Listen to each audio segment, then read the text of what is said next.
कारण आमदार साहेबांनी एकही वाडी वस्ती अशी ठेवलेली नाही की तिथं विकास काम पोहोचलेलं आहे. आमदारांच्या शब्दावरती सर्व लोक मतदान, आमदारच्या शब्दावरती ते उमेदवाराला मतदान देणार आहेत. आमदारांचं बरंचसं काम म्हणजे झालेलं आहे. इथच्या पाठीमागे कुठल्याही आमदारानं ते केलेलं नाही काय, आणि इथून पुढं कुठलाही करणार नाही. आणि आमदार प्रकाश आंबेडकर हेच इथून पुढचे आमदार असतील. एका शब्दाच्या खातीर आमदार साहेबांनी हा 15 लाखाचा मंडप त्यांनी मला दिलेला आहे. आमच्या इथं कामाची सुविधा किंवा पाण्याचा प्रश्न हे पूर्णपणे मार्गस्थ लागलेला आहे. कडगाव मडगाव जिल्हा परिषद मतदारसंघातल्या वेसर्डे या गावामध्ये मी आलेली आहे आणि तुम्हाला माहिती आहे सगळ्यांना की जिल्हा परिषद निवडणूक, पंचायत समितीची निवडणूक लागली आहे आणि या पार्श्वभूमीवरती वेसर्डे गावातले ग्रामस्थ माझ्यासोबत आहेत आणि त्यांना आपण थेट विचारूयात. आपण बघतो की आता जिल्हा परिषद आणि पंचायत समितीची निवडणूक लागली आहे, तर वेसर्डे गावामध्ये नेमके कोण उमेदवार आहेत? आपल्या कडगाव पडगाव मतदारसंघामध्ये जिल्हा परिषदला सौ सारिका ईश्वर नांदेकर व पंचायत समिती लाड म्हणून, कडगाव पंचायत समितीमध्ये देसाई हे आहेत. ह्या तिन्ही उमेदवारांची चिन्ह धनुष्यबाण आहे. त्या पद्धतीनं इथे वेसर्डीमध्ये पालकमंत्री साहेब आबिष्कर साहेब यांच्या माध्यमातून वेसर्डीमध्ये बरीचशी कामं आमची झालेली आहेत, मार्गस्थ लागलेली आहेत आणि इथून पुढे देखील आम्ही कामं मंजुरी आणणार. तुम्हाला असं वाटतंय की हे जे काही धनुष्यबाणचे उमेदवार आहेत ते निवडून येतील? येणार, 100% येणार. कशामुळे वाटतंय तुम्हाला असं? कारण का आमच्या इथं कामाची सुविधा किंवा पाण्याचा प्रश्न हे पूर्णपणे मार्गस्थ लागलेला आहे. गावामध्ये कुणाची हवा आहे, कुठला उमेदवार निवडून येईल असं वाटतंय? उमेदवार आमदार यांचा निवडून येईल. का बरं, का असं वाटतं? त्यांनी बरीच कामं केलेली आहेत, सोयी केलेल्या आहेत. त्याच्यामुळं लाडक्या बहिणींची सुद्धा त्यांनी कामं केलेली आहेत चांगली, त्याच्यामुळे त्यांनी निवडून येतील. ही 100% खात्री आहे आम्हाला. मग तुम्ही त्यांना पाठिंबा दिला? हो, दिलेला आहे, पाठिंबा दिलेला आहे आम्ही. तर आता आपण बघतोय की जे काही यांनी सांगितलेलं आहे की आंबेडकर साहेबांनी किंवा आमदारांनी कामं केलेली आहेत, तर मग कुठली कामं नेमकी त्यांनी केले तुमच्या या भागामध्ये मतदार? मी आदर्श मित्रमंडळाचा अध्यक्ष म्हणून काम करतो आणि आमच्या एकदा एका शब्दाच्या खातीर आमदार साहेबांनी हा 15 लाखाचा मंडप त्यांनी मला दिलेला आहे. त्याच्यामुळे त्यांचं कार्य भरपूर आहे आमचे. आता मंडळाची फक्त एक कमांड दिली म्हणून विकास झाला गावाचा? म्हणजे बरेच त्यांनी कामं केल्यात की आमदार साहेबांनी. भरपूर भरपूर भरपूर कामं केल्यात. उद्या आपल्या ह्याचं शाळेसाठी आमच्या 12 लाख रुपये त्यांनी दिले आहेत. परत हा रस्ता हे आरसीसी आहे अशी.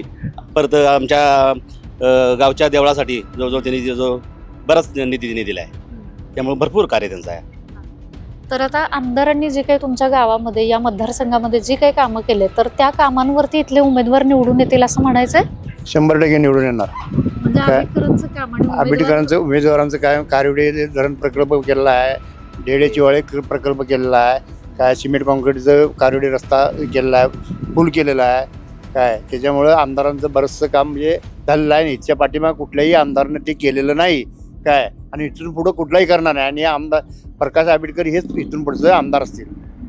पण आता वेसर्डे गाव जे आहे ते अगदी छोटं वगैरे असं मला गाव वाटायला लागले. मी पहिल्यांदाच आले, तर एकंदर इथं मग रोजगाराच्या संधी वगैरे असं काय आहे गावात?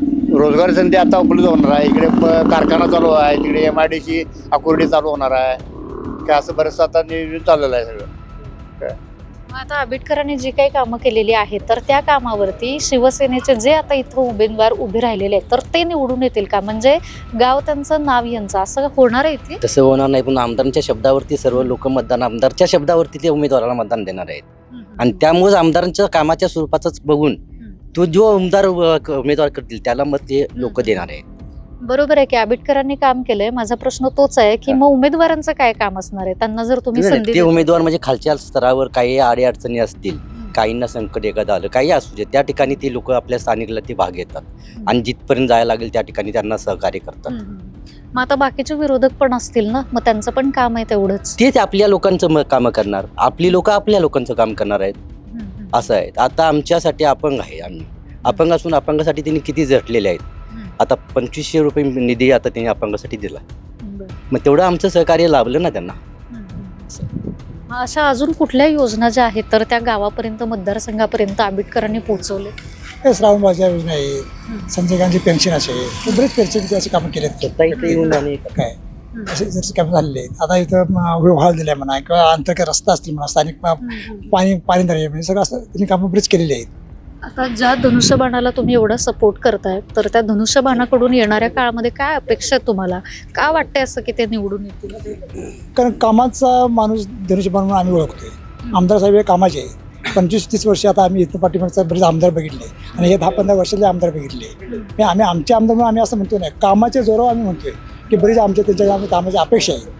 मग गल्लीबोळते रस्ते असतील, गटर असतील, किंवा आता कावडे प्रकल्प चालू आहे किंवा DHOचा प्रकल्प चालू आहे, तेव्हा लोकांचे रोजगार निर्मिती चालू होईल, हे आमचं चालू आहे. मग एकंदर तुमच्या गावामध्ये बघता काका मला सांगा की कुणाची हवा दिसते किंवा काय चर्चा होताना दिसते? जो तुम्ही उमेदवार निवडलाय तो योग्य उमेदवार निवडलाय असं वाटतं? तर निवडलेले आहेत ते याच्यामध्ये म्हणजे त्यांना एक वारसा आहे, याचा समाजसेवेचा वारसा आहे. सारिका बाबा नांदेकर यांना तो समाजसेवेचा वारसाच आहे आणि त्या एक सुशिक्षित उमेदवार आहेत, त्या चांगल्या प्रकारे निवडून येणारच आहेत. आणि जे आता आमच्या धनुष्यबाणावर उमेदवार आहेत ते चांगल्या पद्धतीने समाजकार्यामध्ये असणारे उमेदवार आहेत आणि साहेबांचा त्यांना फुल पाठिंबा आहे आणि सगळ्यांनाच हे आहे, त्यामुळे ते अगदी 100% निवडून येणार आहे. तर आता आपण बघतोय की आपलं गाव हे छोटंसं आहे आणि ते विकसित व्हावं असं आपल्याला प्रत्येकाला वाटतं काय. तर आपण बघतोय की सध्या गावातली एकंदर ही परिस्थिती किंवा गाव छोटं आहे, तर विकास कामांची काय अपेक्षा आहे तुम्हाला? आता इथून पाठीमागे जी कामं झाल्यात आंबेडकर साहेबांच्या माध्यमातून, मी एक मुस्लिम समाजाचा आहे. माझ्या मुस्लिम समाजामध्ये मागील 45 वर्ष 50 वर्ष झाली कोणतंही काम झालेलं नव्हतं. आंबेडकर साहेब आल्यापासून आमच्या समाजासाठी भरपूर काही काम केलं. 15 लाखाची निधी दिले आणि स्मशानभूमीसाठी 3 गुंठे आमच्या जागा होती, त्यांनी आता 20 गुंठे असे करून दिलेले आहे आम्हाला आणि भरपूर अशी कामे करून दिलेली आहेत. त्याच्यासाठी आंबेडकरच्या माध्यमातून जे उमेदवार उभे आहेत आता, सारिका नांदेकर, धनंजय लाड, त्यांना आमचा फुल मुस्लिम समाजातर्फे पाठिंबा आहे. आता तुम्ही सांगितलं की आंबेडकरांनी एवढी कामं केलेली आहेत, मग आंबेडकरांचं नाव आणि यांचं गाव वगैरे असं काही होणार आहे इकडे? नाही, असं काही होणार नाही. म्हणजे आंबेडकरांच्या नावे हे उमेदवार हो निवडून हो येतील हो असं हो वाटतं? हो आंबेडकरांचं जिथं नाव आहे, जे उमेदवार आहेत ते 100% निवडून येणार आहेत. पण विरोधक पण आहेत ना आपल्याकडे, त्यांच्यामध्ये पण चुरस होताना पाहायला मिळते. नाही असू द्या, चुरस तर नसणारच आहे. ते 2000 मताच्या पद्धतीनं हेच उमेदवार निवडून येणार आहे. चुरस नसणार, इलेक्शन म्हटल्यावर थोडंसं इकडे तिकडे राहणार, पण विजयापर्यंत आमची पार्टीच जाणार आहे, कारण त्याला तशी पार्श्वभूमी आहे. कारण आमदार साहेबांनी एकही वाडी वस्ती अशी ठेवलेली नाही की तिथं विकास काम पोहोचलेलं आहे. रोजगार असेल, दवाखाना असेल, उद्योगधंदा असेल. नजीकच्या काळात आता इथं एक कारखाना होणार आहे, देळचीवाळे धरण आहे, कारिवडे धरण आहे आणि रस्त्याचा कडगावात तुम्ही आला असेल, कडगाव वेसाईड रस्ता किती सुंदर रस्ता केला आहे. तो रस्ता कुठलंही काम असं राहिलेलं नाही की आमदार साहेबांच्याकडे गेले नाही. आणि आमदार साहेब आता आम्ही 15 वर्ष त्यांच्या पाठीमागं आहे. एकही दिवस असा गेलो नाही की आम्ही साहेबांच्याकडे भेटायला गेलो आणि साहेब उपलब्ध नाहीत. असं कधीही झालेलं नाही. आज साहेब नाहीत, उद्या साहेब नाहीत, असं कधीही झालेलं नाही. आणि कुठली समस्या आहे त्याला वेळ लागत नाही, कोण पुढारी न्यायला लागत नाही, काय नाही. लगेच 2 मिनिटात फोन लावणार आणि सगळे कामाचं सोल्युशन करणार. कालच आम्ही एक पेशंट होता आमच्या गावातलं, तिथे ॲडमिट होता पेशंट. त्या पेशंटच्या संदर्भात आम्ही गेलो होतो. तर साहेबांना एवढी त्या ह्याच्यामधलं नॉलेज आहे की नाही. साहेबांनी आम्हाला विचारलं की पेशंट कुठल्या पद्धतीचा आजारी आहे, तर आम्ही म्हटलं ब्रेनचा याचा आहे. साहेब म्हटलं इथं का ठेवला आहे त्याला कोल्हापूरला हलवूया, त्याला पैसे तर आपण देऊच पण त्याला चांगल्या डॉक्टरचे आपण उपचार करू म्हटले. एवढं तत्पर अगदी एका मिनिटात सगळं साहेबांचं असतं बघा. आणि फोन करून सगळे सांगितलं पण तिथे त्यांनी. मग आधीच्या लोकांनी अशी कामं केली नाहीत का तुमचे नाही, प्रॉब्लेम आता आम्ही सोडवले? 15 वर्ष बघितलं ना की ह्या साहेबांनी आता 15 वर्षामध्ये जे केलंय आणि इथून पुढे जे करणार आहे, साहेबांच्याकडे एक व्हिजन आहे. आपला मतदारसंघ कसा हवा असावा आणि आमचा मतदारसंघ एक मॉडेल होईल. बुजरगड, राधानगरी, पर्यटन म्हणा, उद्योगधंदा म्हणा आणि सगळ्याच्या बाबतीत ते आमचं एक मॉडेल होईल हे. आणि तो संपूर्ण राज्यामध्ये ते मॉडेल म्हणून तो आमचा विकास हे होणार आहे, जाणार आहे पुढे. मग आता त्या मॉडेलवरती काही चर्चा होताना दिसते तुम्हाला? हो हो हो, साहेबांच्या बाबतीत सगळ्या बाबतीत चर्चा होते. कुठलाही विषय साहेबांनी ठेवलेला नाही तिथं. पहिल्यांदा नाही कागदपत्र सोडा, ऑन द स्पॉट काम पण चालू आहे. 25-30 वर्ष त्यांचं नियोजन आता चालू आहे सगळं. इथून पुढचं तुम्ही काय करणार आहे असं त्यांचं सगळं नियोजन आहे. त्याचे बरीच मंडळी अशी जी कामं सगळी आपलेली आहे असं आहे. बरं, तुम्ही काय सांगा? ते सांगतो, साहेबांचं व्हिजन फार मोठं आहे. आलेलं ते सगळ्यांच्या पलीकडे जाऊन साहेबांचा किती मोठा विचार आहे की नाही ते त्यांच्याबरोबर आपण बसलो की मग कळतं. ते इतकं मोठं साहेबांचं विजन आहे. रोजगार असेल, दळण असेल, पर्यटन असेल. आता पर्यटन तुम्हाला माहीत नाही काय, मला माहीत नाही, तुम्हाला माहीत नाही काय, इथं जो धबधबा झाला आहे त्या धबधबामुळे गेले 4 वर्ष या संपूर्ण परिसराला रोजगार मिळाला. इथे गाड्यांचे इतकं पार्किंगला जागा नव्हती. इथं सुद्धा आमच्या इकडे बरेच रिसॉर्ट वगैरे आहेत, त्या रिसॉर्टला सुद्धा जागा नव्हती. लोकांना काम मिळायला लागले, धंदा वाढायला लागलाय, पर्यटन वाढायला लागले, त्या सगळं आहे. तर जवळच कारखाना होतोय, इथून पुढं रोजगार पण निर्मिती होणार आहे. इथे कारिवडे धरण आहे, संपूर्ण या वड्याला पाणी राहणार आहे सारखं, लोकांना रोजगार मिळणार आहे. कुठलंही क्षेत्र त्यांनी सोडलेलं नाही आहे. फार मोठे विजन आहे बघा. नाही, पालकमंत्री झाल्यापासून त्यांनी जवळजवळ श्रावणबाळची योजना एवढी राबवली, आमच्या गावात असं कोणी आता थांबलेला मी राहिलेला नाही. ह्याच्या अगोदर ते हे कुणाला माहितीच नव्हती योजना. ते आता योजना त्यांनी सांगितलं आम्हाला दिवाणी जावा, उत्पन्न दाखले काढा, तुम्ही हे करा, जे काय असं त्यांनी मार्गस्थ लावून सगळं ते आता त्यांना पेन्शन चालू आहे. प्रत्येक महिन्याला 1500 रुपये येतात. अपंगांना 25% ते 15% होतं ते 25 रुपये त्यांना ते आता येतात असं आहे. ह्याच्या अगोदर ते म्हणजे माहितीच नव्हतं काय. आता ते सगळ्यांना लोकांना कळालं की आम्ही त्यात तात्पर्य काम करतोय, चाललंय, त्यांचा आम्हाला रिस्पॉन्स मिळतोय, चांगला आहे. तर आता आपण बघितलं, तुम्ही सांगितलेलं आहे की आंबेडकरांनी जे काही कामं केलेली आहेत त्याच्यावरती ते उमेदवार निवडून येईल, पण उमेदवारांचं पण एक अस्तित्व असतंय. तर मग काका तुम्ही काय सांगाल, जे उमेदवार तुम्ही निवडले तुम्ही त्यांना पसंती दिली आहे का? नाही, काय नाही, 100% निवडून येईल. धनुष्यबाणाला तुम्ही पसंती दिली आहे, ते जे काही उमेदवार आहेत ते तुमच्या घरापर्यंत पोहोचलेत का? हो चांगलं. काय आश्वासनं दिली आहेत तुम्हाला त्या? आम्हाला दिलेत की मोदी ह्याचं पैसे दिले, श्रम बाळाचं दिले. ते कधीपासून तुम्हाला त्या योजना मिळाल्या? झालेत की 4 महिने झाले की भेटले. बरं, मग आता 4 महिने म्हणजे आता निवडणुका लागल्यात म्हणून योजना पोहोचवलेत का? नाही देणार कायम. आजी तुम्ही काय सांगा, कुणाची हवा गावात आहे, काय चर्चा होताना दिसते? आम्हाला श्रावण बाळाचे पैसे चालू केलेले आहे त्यांनी. बहिणीचं आमच्या मुलीसनी मिळते हे आम्हाला मान्य आहे आणि आम्ही तिसने 100% निवडून आणणार. बरं, मग धनुष्यबाणच निवडून यावं आपल्या या मतदारसंघात, काय वाटतं तुम्हाला? की साहेबांनी कामच केले तशी म्हणता नाही येणार निवडून. साहेब भेटायला येतात का गावात? येतात की. साहेबांची कामं भरपूर दिल्या आहेत. आमच्या मंडळासाठी 15 लाखाचा निधी दिलाय मंडपाचं गणपतीसाठी. आता लाडक्या बहिणीचा लाभ तुम्ही घेत असालच, तर मग आता हा जो काही फायदा होतोय तुम्हाला एक घरातली स्त्री म्हणून, तर आता ह्याच्यामध्ये आणखी वाढ होणार आहे, माहिती आहे ना तुम्हाला? किती रुपये मिळणार आहे? 2100.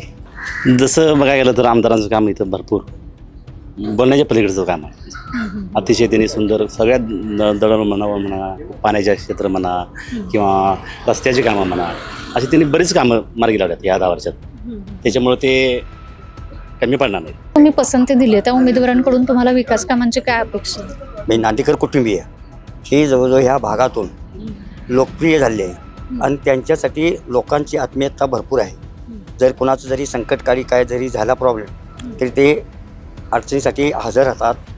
तसेच धनंजय म्हणजे धनंजय हे लाड ते देखील आता जरी नौकरी जरी असले तरी उद्या युवा पिढीसाठी मिलिटरीमॅनमध्ये रिटायरमेंट झाले असल्यामुळं जरी ते युवा पिढीसाठी जे अनुभवाचे ते हे देणार आहे, त्यांना म्हणजे मार्गदर्शन करणार आहे. त्यासाठी आम्ही त्यांना धनुष्यबाण या चिन्हावर बहुमताने मतदान देऊन निवडून देणार. तर आता यांनी सांगितलेलं आहे की नवीन चेहऱ्याला एक संधी दिलेली आहे, धनंजय लाड म्हणून आहेत. तर तुम्हाला काय वाटतंय, हा नवीन चेहरा तेवढाच कामाचा माणूस आहे, उपयोगासाठी पडेल? आहे हा कसं देशासाठी त्याने आपले थोडं आयुष्य घालवलं आहे, त्याच्यामुळे तो आपल्याला मतदारसंघात बी काय ते चांगले दिवस देणार आणि काम बी करणार. हे नांदेड जे कुटुंब आहे हे सर्वसामान्य घरातून लक्ष देणार आहे, ते बहुमतानं सीट येणार हे फिक्स आहे. विरोधकांची सत्ता पण तेवढीच आहे, ते पण मेहनत घेतात. काय वाटतं, चुरस कशी रंगली? ही चुरस कशी आहे की ही चुरस अशी आहे की कामाचा माणूस असं हे बघितलेली आहे. आमदार साहेब जो गट जो आहे, जो पक्ष आहे, जो कामाचा पक्ष आहे, ते त्यांचा जो पक्ष आहे तो म्हणजे न काम करणार आहे. कारण कारखाना आहे त्यांच्याकडं, सत्ता त्यांच्याकडं, हे गरिबीतनं लहानातनं आलेला हा पक्ष आहे. त्याच्यामुळं हा शिटा आहे, दोन्ही शिटा हे फिक्स येणार. तर आता नवीन चेहऱ्याला पण तुमच्या मतदारसंघामध्ये आपण बघितलेलं आहे, संधी दिलेली आहे, त्यामुळं हे उमेदवार जे कोणी तुम्ही म्हणजे दिलेले आहेत तर ते पात्र ठरतात का विकास कामांसाठी या मतदारसंघासाठी?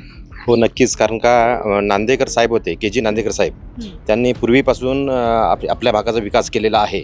त्यांच्यानंतर बाबा नांदेकर त्यांचे चिरंजीव ते बी माजी सभापती राहिलेले आहेत आणि आत्ता त्यांच्या सारिका नांदेकर ते पण आपल्या भागामध्ये सगळे येऊन जाऊन म्हणजे गोरगरिबांच्या विचारपूस करतात, घराघरात जातात, आजार असले तर त्यांच्या घरात जाऊन विचारतात.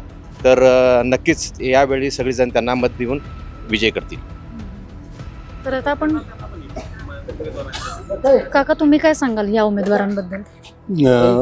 आता ह्यांनी सांगितलं त्या पद्धतीनं ज्या बाबा नांदेकरांच्या मिसेस आहेत सारिका नांदेकर, त्यांना पार्श्वभूमी आहे की सामाजिक पार्श्वभूमी आहे आणि पूर्वीपासून ह्या भागामध्ये त्यांचा घरोघरी टच आहे. कुठल्याही त्यांचं सुख दुःखामध्ये ते अगदी 2 मिनिटाला ते प्रत्येकाच्या घरी हजर असतात.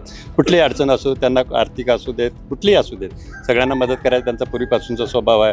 बाबा नांदेकर ज्या वेळेला सभापती होते त्यांनी सभापतीच्या माध्यमातून ते भागामध्ये विकास केलेला आहे आणि आतासुद्धा कायम संपर्कात आहेत. आणि दुसरे जे उमेदवार आहेत आपण धनंजय लाड म्हणून आहेत, ते मिलिटरीमध्ये आता ते रिटायर झालेले आहेत आणि ते इतके त्यांनी सोशल वर्क पण केलेलं आहे. आता त्यांचं भागामध्ये सोशल वर्क झालेलं आहे आणि एक आश्वासक चेहरा म्हणून, तरुण मुलांना एक हे म्हणून, युवा चेहरा म्हणून साहेबांनी त्याची निवड केलेली आहे आणि तो नक्कीच साहेबांच्या विश्वासाला पात्र ठरणार आहे.